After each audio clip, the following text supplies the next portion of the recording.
should do that. Do that in the middle. Lay it half, and then suddenly, boom.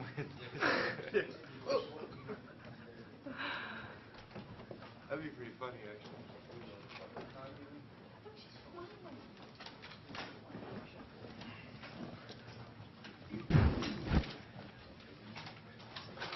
Questions for Caroline, please.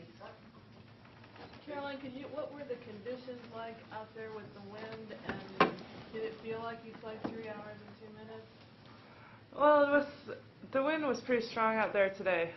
It came from the back and just went that way on one side, and yeah, I mean, from one side you really had to hit through the ball to get it going, and from the other side you had to watch out not to play too deep. But yeah, I mean, it was a tough match, a good battle out there, and yeah, we've had a few of those before. So and here 2 years ago at the US Open.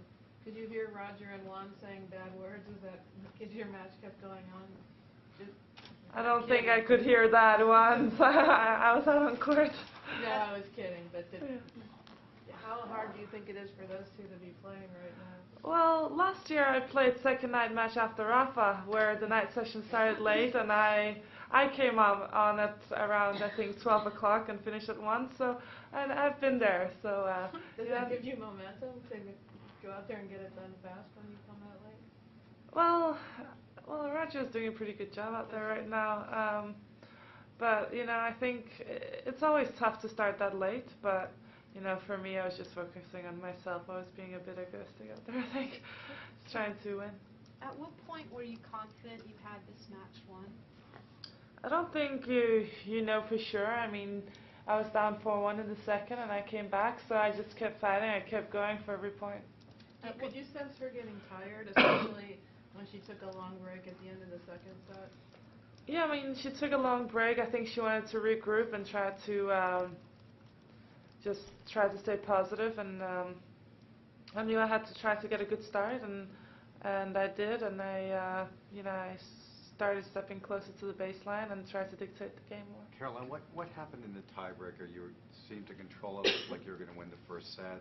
You had good depth on your shots, and then it seemed like maybe you got a little nervous up until 4-1 in the second, and you lost a little depth on the shots and weren't hitting out so much.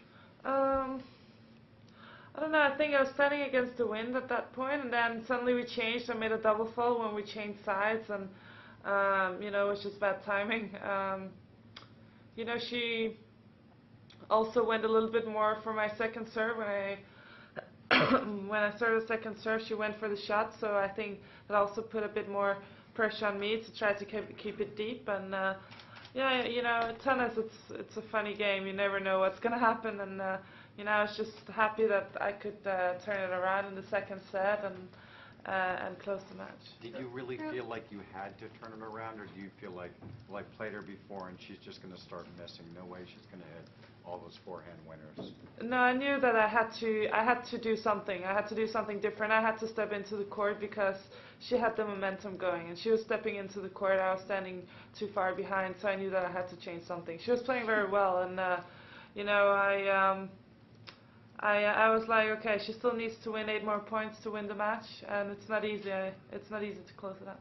Caroline, it didn't seem at any point that you got down on yourself. I mean, there wasn't really negative body language. You just seem outwardly very positive. Your internal thoughts, do you ever get down on yourself? Or? It's important to stay positive, and you know, if I would have been negative on myself, I definitely would not have turned the match around. And you know, I'm a fighter. I fight for every point, no matter what the score is. And you know, it paid off today. Tennis, it's a funny sport, and you have to just keep going. The momentum can shift. Would you classify this as kind of a momentum type of win for you, or a confidence builder going into the quarters and semis? Well, it definitely gives you confidence to pull this match out, and felt like I played some good tennis out there. We had some unbelievable rallies at some points, and I was moving very well, and I think I handled the win pretty well as well. So, you know, I'm just happy to be through to the quarterfinals. I mean, I could have been sitting here and been out already, but I'm very proud of what I've achieved today. How much of this victory do you attribute to your mental toughness, your mental strength?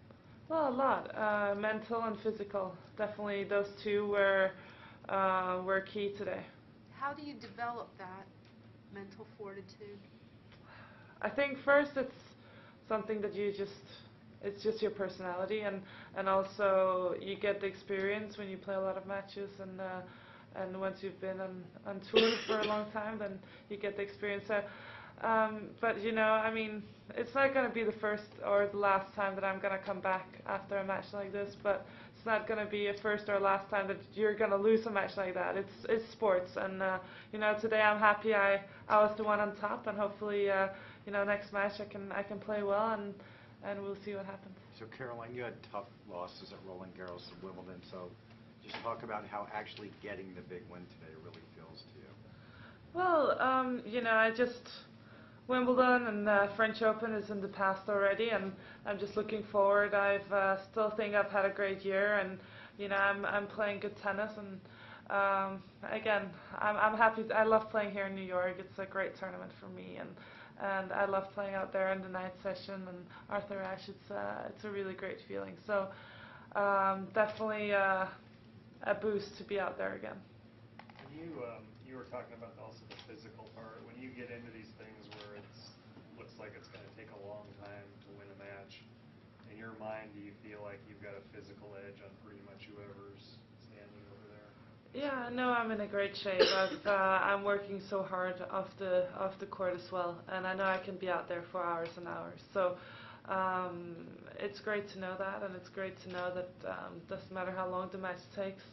I mean, I will not lose because I'm not physically well. Do you notice when the opponent is breathing heavily and seems to be suffering? Well, you do. You try to use it for your own advantage. So Caroline, the last time you played Pekovic was Miami, right? Stuttgart. Oh, Stuttgart, okay. So just talk about the matchup a little bit, and she's obviously in pretty good form too. She's in a good form. She's a good competitor. She's hitting hard from both sides and having a good serve. She's having a good 2 weeks here as well. So it's not going to be an easy match, but I mean, a quarterfinals is never easy.